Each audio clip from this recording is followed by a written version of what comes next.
Bismillahirrahmanirrahim. In this video, we are going to be talking about chapter 10 of the book, which is Rebirth. And this chapter is about rebirth of Muslim civilization in the form of three empires called gunpowder empires. So let's start. First off, Ibn Khaldun's theory.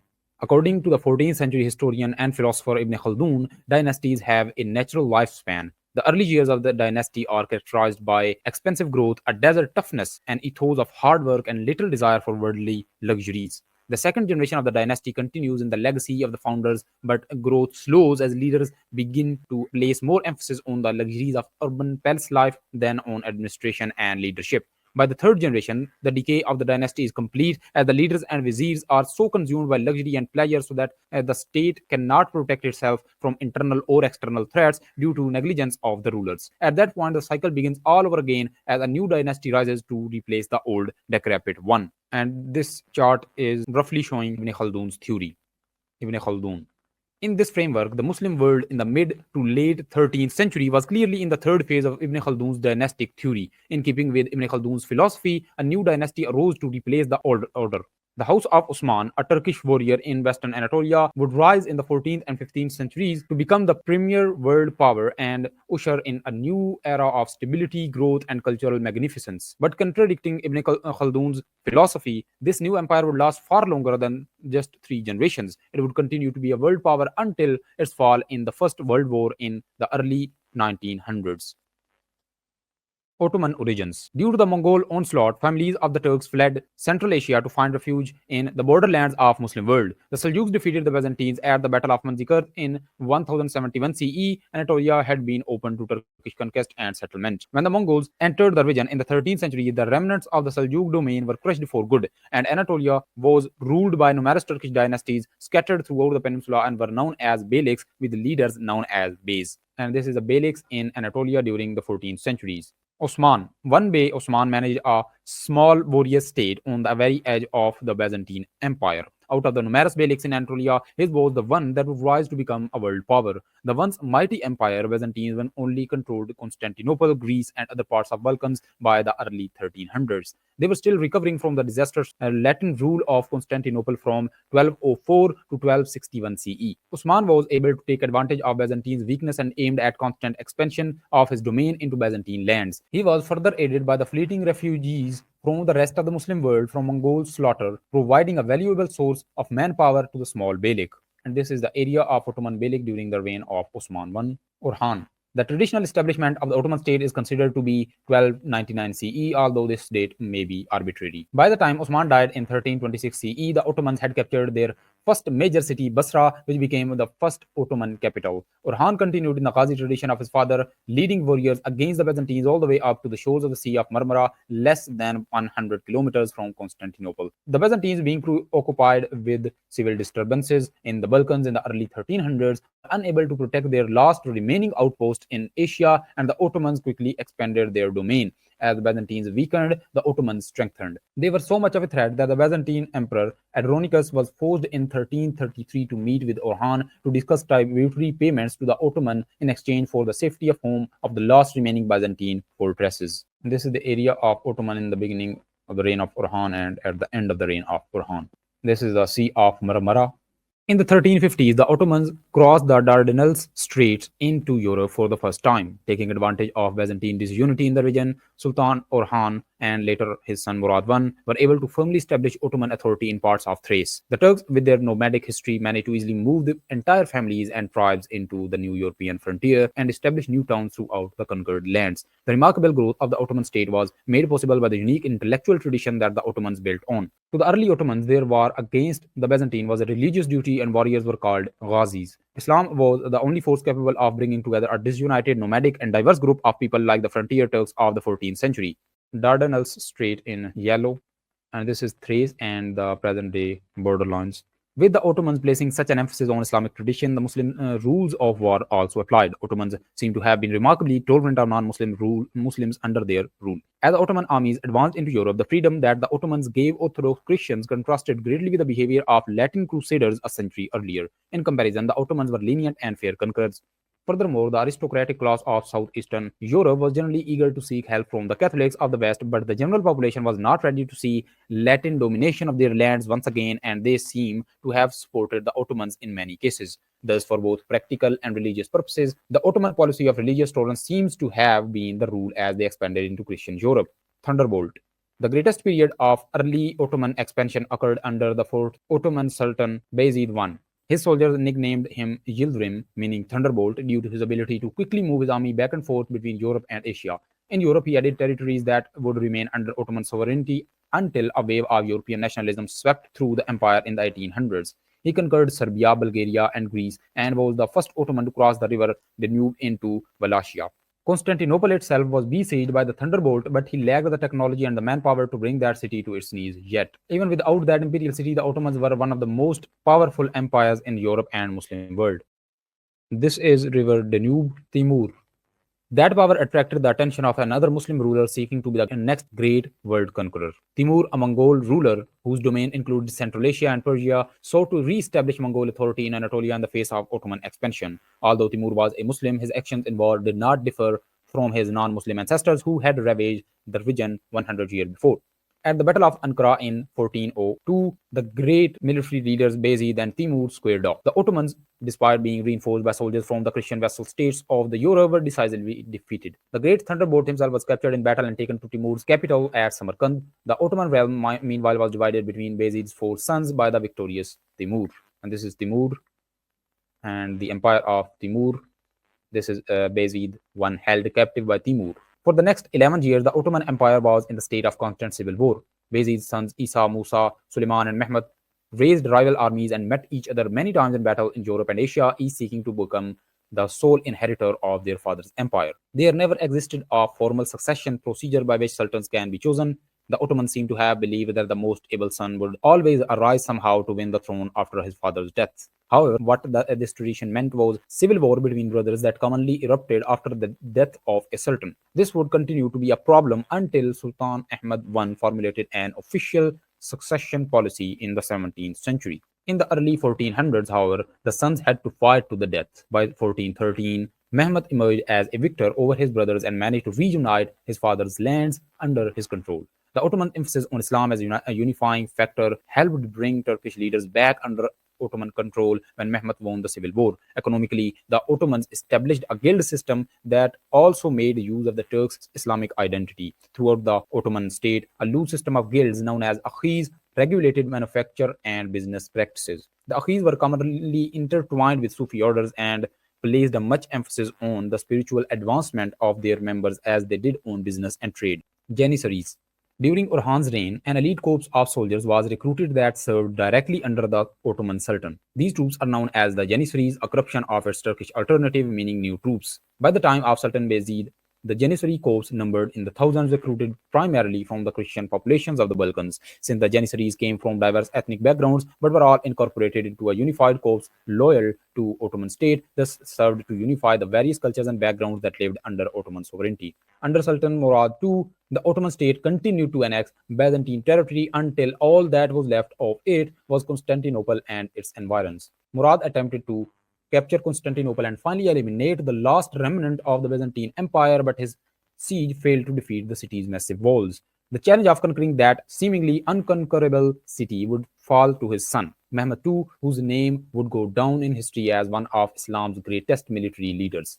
Coffee was first introduced by Yemeni Muslims in the 1400s. When the Ottoman Empire grew to encompass the Arabian Peninsula, coffee spread north to Istanbul and from there to the rest of Europe. Triumph of the Ottoman Empire. By the time Mehmed II took the throne in 1451, at age 19, the Ottoman Empire was by far the premier power in southeastern Europe and Anatolia. It was multi-ethnic, flexible, and powerful. There was perhaps no man who better represented that empire than Mehmed. He was fluent in at least 6 languages that were spoken throughout his domain. The empire literally and figuratively bridged the gap between Europe and Asia. During his reign, scholars of traditional Islamic sciences were patronized along with European Christian artists. Mehmed was reminiscent of earlier Muslim leaders such as Harun al-Rashid and Salah ad-Din, who were masters of knowledge, leadership, and military prowess. But there were 2 major thorns in Mehmed's side. One was his relative inexperience. He was young when he took the throne and was thus naturally distrusted by elder statesmen that had served under his father. In order to prove his worth as sultan of mighty empire, Mehmed realized he had to rid himself of the second throne, Constantinople. The city was situated almost exactly in the middle of the empire. Although it was no longer nearly as powerful as it once was, it still had the ability to harass Ottoman trade and military movements. From a practical standpoint, it had to be eliminated. But there was also a religious element to the city. The Prophet Muhammad had predicted 800 years before that Muslims would one day conquer it, and that the leader and the army that did so would be wonderful indeed. Despite Constantinople's relative weakness, it was still a fortress that had never been breached. Its defenses were seemingly impenetrable. The city was surrounded on three sides by water. Its land side was defended by the enormous Theodosian walls built in 400s as a set of two walls that were as high as 12 meters and as thick as 6 meters. In their thousand years, Constantinople's wall had seen countless armies disintegrate in its shadow, including the earliest Umayyad siege in the late 7th century. More recent attempts by Bayezid I and Murad II also ended in failure. If Mehmed wanted to be leader that Muhammad had spoken so highly of, he needed new techniques and new empires to get the job done. This is Theodosian walls, and this is the restored section of those walls. A few kilometers north of the city, he built a fortress on the banks of the Bosphorus Strait, across from an earlier one built by his great-grandfather Bayezid I. The dual fortresses became a chokehold on the waterway, preventing the Byzantines from seeking reinforcements from the Black Sea region. To combat the city's massive walls, Mehmed commissioned a Hungarian engineer to build the largest cannon the world had yet seen. Mehmed's cannon was over 8 meters in length and could launch a 250 kilogram ball 1.5 kilometers. Mehmed recruited an army from Ottoman forces in Europe and Asia that numbered over 100,000 soldiers, including Christians from vassal states in the Balkans. Mehmed was going all in on his gamble. With such preparations, failure to take the city could result in the disintegration of the Ottoman Empire itself. And this is Bosphorus Strait, which is shown in red. In April of 1453, Mehmed's army arrived at the walls of legendary city. In the end, the constant bombardment, repeated attempts at going over or through the walls, and an ingenious strategy that involved carrying 70 Ottoman ships over 2 kilometers of land and into the city's harbor all led to eventual capture. On 29 May 1453, a Muslim army finally conquered the legendary city. Mehmed, thereafter known as the Conqueror, made the city his capital. The Ottoman Empire no longer had a thorn in its side, and Mehmed's fame spread throughout the Muslim world as the powerful ruler of an upstart empire that finally fulfilled the 800-year-old prophecy. After the destruction of Baghdad 195 years earlier, which plunged the Muslim world into its deepest lows of its history, Muslims had risen again to expand their borders and reach into new frontiers. Depiction of Mehmed the Conqueror entering the Constantinople, and this is also a depiction of Mehmed and the Ottoman army approaching Constantinople. In the new Ottoman capital, the cultural traditions of the Byzantines, Romans, and Greeks found new life in an Islamic context. The ancient Hagia Sophia church, built in the 500s by the Byzantine Emperor Justinian, was for centuries a symbol of Christian Byzantine power. After the conquest, it was converted into mosque, but remained the centerpiece of the city, with its gigantic dome serving as an inspiration and a model for Ottoman architects. Imperial mosques commissioned by sultans such as Mehmed II, Suleiman, and Ahmed I all borrowed the motif of a giant central dome, although adapted for Islamic use with tall, thin minarets and Arabic calligraphy inside, instead of Christian figural art. Like in earlier Islamic history, conquest did not mean the replacement of one civilization with another, but the creation of a new one based on the cultures of both. The Ottoman Golden Age. The conqueror continued to expand the Ottoman realm militarily and the Ottoman flag flew over more territories in Serbia, Bosnia, Moldova, and Albania. In his last years, an expeditionary force was sent to Italy with the aim of taking Rome itself, although this plan was aborted upon news of his death in 1481. Military and economic expansion continued under his successors, Sultans Bayezid I and Selim I. During the brief 8-year reign of Selim from 1512 to 1520, the Ottomans defeated the new Safavid dynasty of Persia, annexed the entire Mamluk Sultanate of Egypt. The traditional heartland of the Muslim world, including Syria, Egypt, and the holy cities, came under Ottoman control. Furthermore, the Abbasid Caliphate, which existed in name only under Mamluk protection in Cairo, officially came to an end as Sultan Selim I inherited the title as the first Ottoman Caliph. As such, the Ottomans aided Muslims combating growing European power as far away as North Africa and Indonesia throughout the 16th and 17th centuries. The nature of the Ottoman Empire as a Muslim state did not mean oppression and subjugation of non-Muslims. In keeping with Islamic law, non-Muslims were allowed to practice their religion freely, but the Ottomans also went a step further and allowed Christians and Jews within their empire to form semi-autonomous communities. In what they called the millet system, non-Muslims were allowed to elect their own leaders to represent them in the Ottoman government. These leaders served as intermediaries between the Ottoman sultans and the various faith communities within the empire. Unlike many other European empires of the time, ethnic and religious homogeneity within its borders was not a prerequisite for stability and power. In fact, part of what made the empire so great was its ability to host various peoples and benefit from what each could provide for the empire. The golden age of the Ottoman state was no doubt during the illustrious 46-year reign of Sultan Suleiman from 1520 to 1566. During his time, the Ottoman Empire reached its maximum size. The Balkan Peninsula, the Arab world, including the Arabian Peninsula and North Africa, and the part of Caucasus Empire and Persia fell under Ottoman control. The energetic Sultan personally led assaults on previously unconquerable strongholds in Rhodes and Belgrade, but failed in a 1526 siege of Vienna, which set the border between Christian and Muslim Europe during the 16th and 17th centuries. The immense economic power of the empire also led to great cultural achievements. Territorial expansion of the Ottoman Empire under Suleiman in red and orange. The Ottoman Empire at the time of the death of Suleiman I, Kanuni. With unrivaled political, military, and economic power, Suleiman was able to make major changes to the legal system of the Ottoman state. With his Grand Mufti Abu Sood Effendi, the highest legal official in the empire, he rewrote the entire law book of the empire. Outdated, contradictory, or un-Islamic laws were eliminated. The result was a streamlined and straightforward legal code that would serve the Ottoman Empire for hundreds of years. For this, his subjects affectionately knew him as Kanuni, the lawgiver. End of conquests. When Suleiman died in 1566, power went to Selim II. Unlike the first Selim, Suleiman's favorite son was not nearly as effective as an administrator or military leader. An ill-advised invasion of Cyprus in 1571 promoted a united Christian front against the Ottoman Empire. At the Battle of Lepanto in that same year, Christian Europe finally won a decisive victory over the Turks, and Ottoman naval supremacy in the Mediterranean was forever gone. But the Ottoman Empire was not a feeble house of cards and mortal danger. After a single loss, remained a major European power for hundreds of years after Salim's reign. However, the age of Ottoman conquests was over by the late 16th century. Europe was finally catching up with the Muslim world both technologically and socially, just as the Ottomans were learning what the limits of their military and political power were. Depiction of Battle of Lepanto. Next one, the Safavids.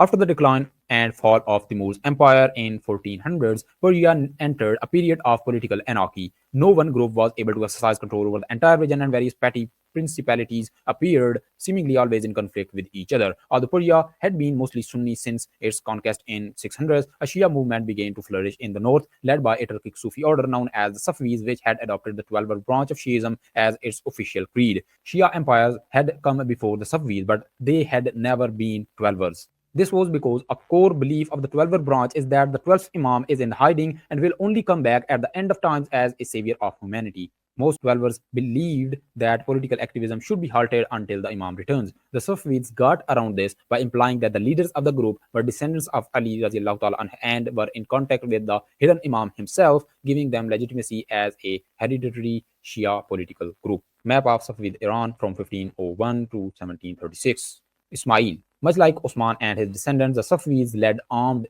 incursions into Christian-dominated lands, particularly the Caucasus, north of their base in Azerbaijan. The growing power of the Safavids in the late 1400s, coupled with their heterodox religious views, led to opposition and oppression from the Sunni princes of Persia.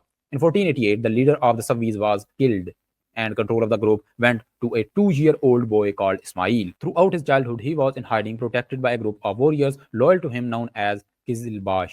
When Ismail eventually came of age, he proved to be an able military commander as he led the Kizilbash to victory over the Turkish princes of Azerbaijan, eventually capturing the city of Tabriz, which would serve as his capital in 1501. The following year brought more victories, and by 1510, most of Persia was under his control. Extent of Shah Ismail's empire in Western Asia. Persian nationalism. Ismail's expansion of the Safavid domain is due to more than just his military capabilities and Persia's relative disunity. Ismail also tapped into a long dormant but powerful sense of Persian nationalism that lay under the surface of Persian society. He declared himself Shah, a pre-Islamic term meaning king that brought back memories of the great Persian empires of the past. Persian became the lingua franca of the government and the people. To make the empire even more uniform, Ismail joined together Persian nationalism with 12 Shiism. Sunni Islam was outlawed and the population was given the choice to convert, flee, or die. Shia scholars were brought in from outside the empire, notably Iraq and Lebanon, to educate the masses in their new beliefs and eradicate the legacy of Sunni intellectualism.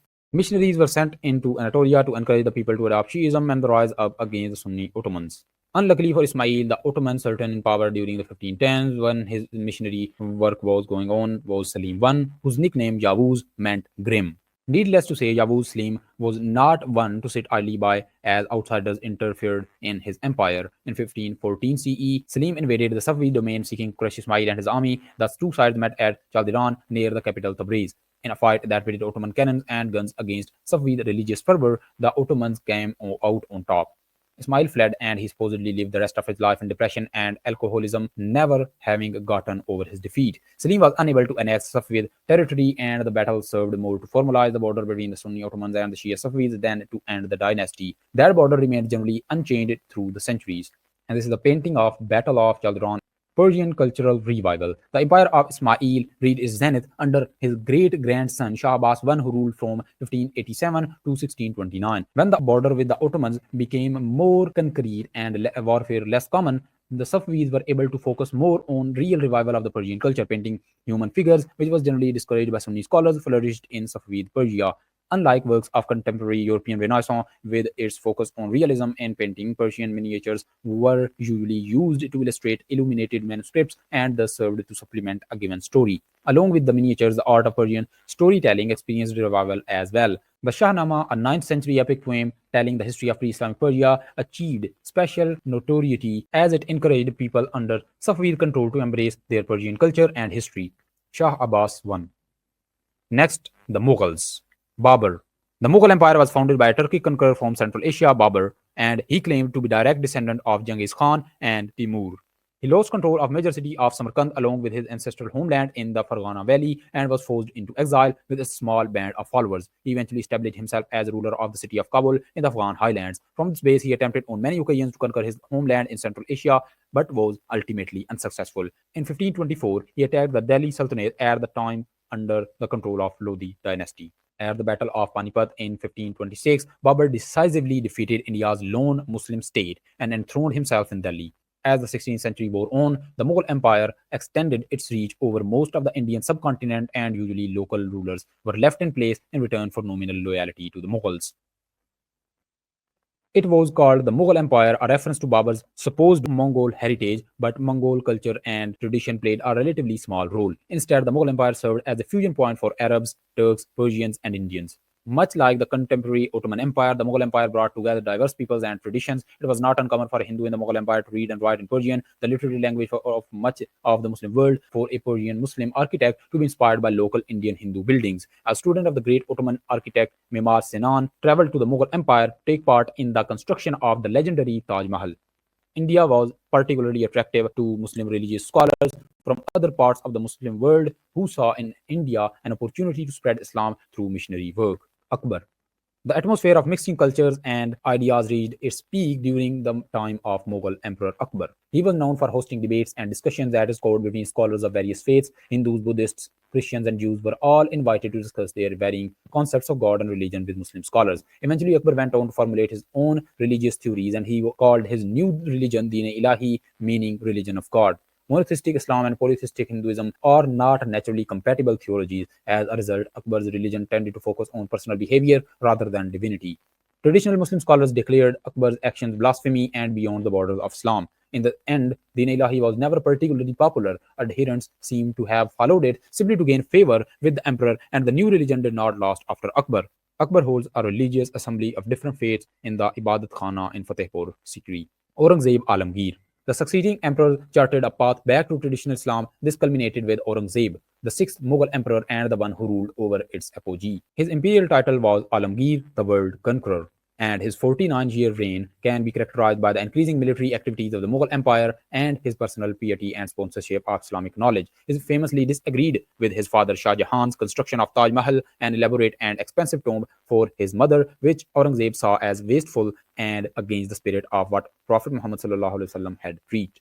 He also brought together hundreds of scholars of Islamic law to work on a comprehensive guide for Islamic law tailored to the needs of the Indian Muslims, and the result was the monumental Fatwa-e-Alamgiri, the religious decrees of Alamgir, which he used as the official legal code for empire. This ended up increasing his popularity with his subjects throughout India, as previously established taxes not in line with Islamic law were abolished, lightening the financial load on his subjects. Modern politics. With regard to relation with non-Muslims, Emperor Aurangzeb has achieved a modern reputation as a bigoted and intolerant sovereign. His legacy is indicative of the impact that modern politics has on how people understand the past. Worthy of particular scrutiny is the fact that numerous Hindu temples across India were destroyed during his reign. But during the 17th century, temples in India were commonly used as political centers as well as places of worship, and the temples destroyed by Aurangzeb corresponded to political revolts against Mughal rule led by temple officials, a trend that increased during his reign, especially with the creation of the Maratha Confederacy that arose in the late 1600s. Thus, it was not an act of religious oppression but of political survival. In fact, during Aurangzeb's reign, numerous new temples were built throughout India, and many of his top advisors were Hindus. One of the dangers of the superficial study of history is the imposition of modern political conflicts onto the legacy of the ancient figures. Urdu, a common language among India's Muslims, exhibits Arabic, Persian, Turkic, and Indian influences. Its name derived from the Turkic word Urdu, meaning army, since it was at the Turkic army camps that these four languages intermingled. Three gunpowder empires. Together, the Ottoman, Safavid, and the Mughal empires are known as the Gunpowder Empires. They reigned over a new order in the Muslim world, born out of the ashes of devastating Mongol invasion. They represented the rebirth of the Muslim world. Despite differences, they shared a common core culture based on Islam that made the three empires more alike than different. A new cultural unity developed that tied together a larger part of the world than the ancient Greek and Roman empires ever did. Furthermore, there was a high degree of technical cooperation between them. The Ottomans were the first to adopt the use of gunpowder and cannon on a wide scale, and the Safavids and the Mughals soon followed. A degree of scientific and technical achievement was certainly not on the level of Abbasid golden age of science, but this time marked the final era of Muslim technical superiority. Soon the European nations would gain the upper hand, eventually decimating all three empires in the 18th and 19th centuries. This is the map of three gunpowder empires around 1700s. Pan-Islamic unity. Most significantly for the modern Muslim world, the idea of pan-Islamic unity was seen as no longer feasible. The Umayyads and the Abbasids had ruled over an empire that stretched from Spain to India, but that political model no longer seemed feasible. The caliphate was in hands of Ottomans, but some scholars of Islamic law floated around the idea of each region governing its own caliph. There were even times when letters from the Ottoman sultans addressed the Mughal emperors by the caliph title, Amir al-Mu'mineen, meaning commander of the faithful. There were later attempts at a symbolic pan-Islamic unity, most notably during the reign of Ottoman Sultan Abdul Hamid II in the late 19th century, but by the time the gunpowder empires rose, the practicality of a pan-Islamic empire was all but gone. And that is the end of this chapter. And in the next one, we are going to be talking about the decline of all these empires and the rise of the West. Stay tuned for that.